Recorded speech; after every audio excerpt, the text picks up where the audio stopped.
Nagpapatuloy ang ating puyatan dito sa Manila Midnight Universe.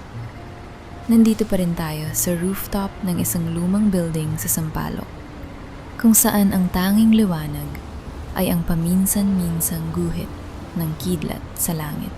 Sabi nila, sa dilim daw lumalabas ang totoong kulay ng isang tao kapag wala ng distractions, kapag patay ang mga ilaw, at kapag ang tanging naririnig mo na lang ay ang sarili mong paghinga.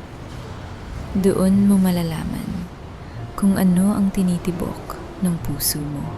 Samahan natin sina Lia at Jax sa gitna ng blackout na ito.